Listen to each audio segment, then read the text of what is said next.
Salam, salam sejahtera dan salam sehat selalu untuk kita semua. Berjumpa kembali dalam renungan firman Tuhan pada pagi hari ini. Harapan dan doa saya kiranya Bapak Ibu Saudara selalu dalam kelimpahan berkat, kasih dan anugerah serta penyertaan dari Tuhan Yesus Kristus. Bapak Ibu Saudara yang dikasihi oleh Tuhan Yesus Kristus, pada kesempatan pagi hari ini, sebelum kita mendengarkan firman Tuhan, mari kita berdoa terlebih dahulu, memohon pimpinan Tuhan. Kita berdoa. Bapa Sorgawi, di dalam nama Tuhan Yesus, Juru Selamat kami yang hidup, kami mengucap syukur dan terima kasih kepadamu ya Tuhan, untuk kesempatan pagi hari ini. Tuhan boleh karuniakan bagi kami untuk membaca dan merenungkan firman Tuhan. Berkatilah kami semua ya Tuhan, yang mendengarkan firman-Mu pada kesempatan yang berbahagia ini, dan biarlah kami terus dikuatkan, dimampukan oleh Tuhan Yesus untuk bisa melakukan kebenaran firman Tuhan di dalam kehidupan kami. Terima kasih Tuhan berfirman buat kami telah siap mendengarkannya. Dalam nama Tuhan Yesus kami berdoa. Haleluya. Amin. Bapak Ibu Saudara yang dikasihi oleh Tuhan Yesus Kristus, pembacaan firman Tuhan buat kita pada kesempatan ini terambil dari Injil Markus pasal 1 ayat 25. Injil Markus pasal 1 ayat 25, demikian firman Tuhan. Tetapi Yesus menghardiknya, katanya, "Diam, keluarlah daripadanya." Roh jahat itu menggoncang-goncang orang itu, dan sambil menjerit dengan suara nyaring, ia keluar daripadanya. Demikian firman Tuhan buat kita pada kesempatan ini. Dan judul atau tema renungan kita pada saat ini adalah, apakah Anda terikat? Bapak Ibu Saudara yang dikasihi oleh Tuhan Yesus Kristus, dalam teks firman Tuhan yang sudah kita baca, sesungguhnya Yesus sedang mengajar di rumah ibadah, di sinagog. Dan orang-orang yang mendengar pengajaran Yesus pada saat itu, mereka sangat takjub, sangat kagum, ya, sebab Yesus mengajar dengan penuh kuasa. Pengajaran Yesus ini ternyata membuat panas hati dalam tanda petik Bapak Ibu Saudara ya, roh jahat yang menguasai kehidupan seseorang yang ada di tengah-tengah pertemuan, di tengah-tengah perhimpunan jemaat atau orang banyak pada saat itu. Roh jahat itu berteriak-teriak, menggoncang-goncang orang yang dikuasainya. Tetapi Yesus yang ada pada saat itu menghardik roh jahat itu dengan berkata, "Diam, keluarlah daripadanya." Seketika itu juga roh jahat itu meninggalkannya. Bapak Ibu Saudara yang dikasihi oleh Tuhan Yesus Kristus, roh jahat ternyata bisa berada di rumah ibadah. Dia hadir di tengah-tengah perhimpunan jemaat yang sedang memuji dan menyembah Tuhan dengan cara mendompleng seseorang. Ia akan memakai orang yang berhasil dikuasainya, dikendalikannya, dikontrolnya, untuk merusak persekutuan, untuk mengacaukan, bahkan membuat persekutuan tidak nyaman. Sehingga antara orang percaya, di antara orang-orang Kristen, saling menuduh, saling menghakimi, saling membenci, saling mendendam satu sama yang lain, saling melukai, saling menyakiti satu sama yang lain. Itulah cara kerja iblis melalui orang yang bisa dikuasainya, yang bisa dikontrol dan dikendalikannya. Nah, Bapak Ibu Saudara yang dikasihi oleh Tuhan Yesus Kristus, biasanya orang-orang yang terikat atau orang-orang yang dikuasai oleh roh jahat, setidaknya ada dalam pengaruh roh jahat itu, memiliki beberapa ciri atau memiliki beberapa indikator. Orang yang dikuasai oleh roh jahat, orang yang dikendalikan, dikontrol oleh iblis, ada indikatornya Bapak Ibu Saudara. Yang pertama, ia memiliki roh penolakan. Sekali lagi, orang yang dikuasai oleh roh jahat, dikuasai, dikontrol oleh iblis. Indikator pertama, ia memiliki roh penolakan. Orang yang terikat roh jahat, ya, biasanya tidak suka dengan kebenaran firman Tuhan. Itu jelas. Penolakan bisa dalam dua bentuk, Bapak Ibu Saudara. Yang pertama bersifat pasif, ketika mendengar atau membaca firman Tuhan langsung ngantuk. Ketika mendengar pemberitaan firman Tuhan langsung tertidur. Ya, tidak ada kerinduan, tidak ada ketertarikan terhadap firman Tuhan yang akan diberitakan, yang akan dia dengar. Tidak ada rasa haus dan lapar akan firman Tuhan. Kemudian indikator kedua, dia agresif, selalu mengkritik khotbah, baik yang disampaikan di gereja ataupun dalam persekutuan-persekutuan doa, persekutuan-persekutuan ibadat tengah minggu. Orang yang punya roh penolakan itu selalu keluar dari mulutnya kritik, kritik, kritik, dan kritik. Tetapi tidak pernah dia melakukan firman Tuhan yang dia dengar. Ya, suka menghakimi, suka merendahkan, suka menggosipkan hamba-hamba Tuhan di belakang.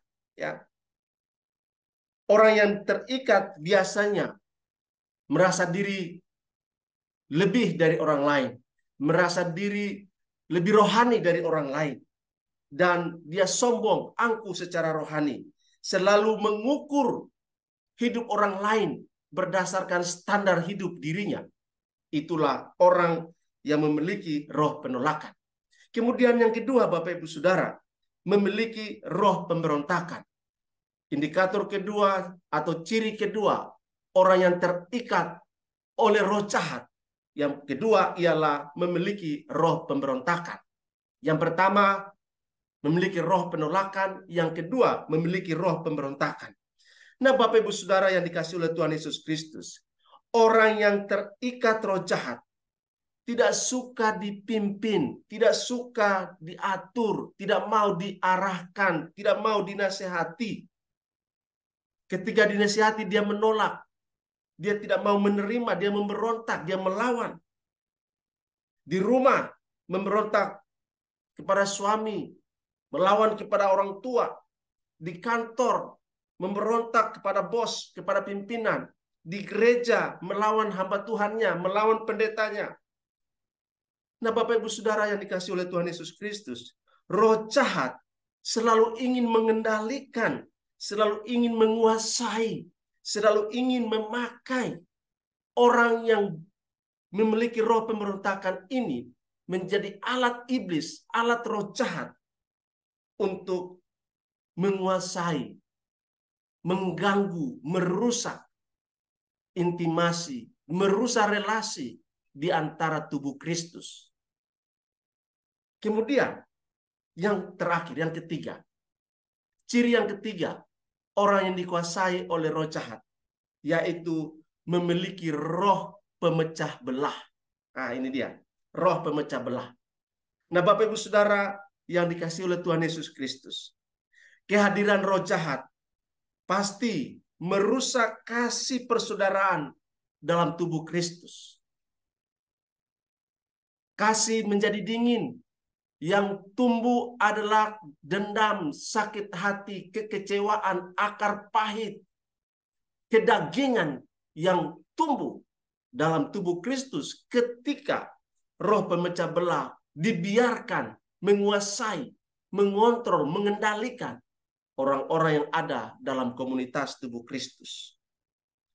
Roh pemecah belah bekerja dengan cara memanipulasi situasi, mendominasi dan mengintimidasi orang-orang di sekitarnya, sehingga muncul sikap saling curiga, ya, gosip, fitnah, salah paham, konflik, dan puncaknya adalah perpecahan gereja, pindah dari satu gereja ke gereja lain, dan seterusnya dan seterusnya.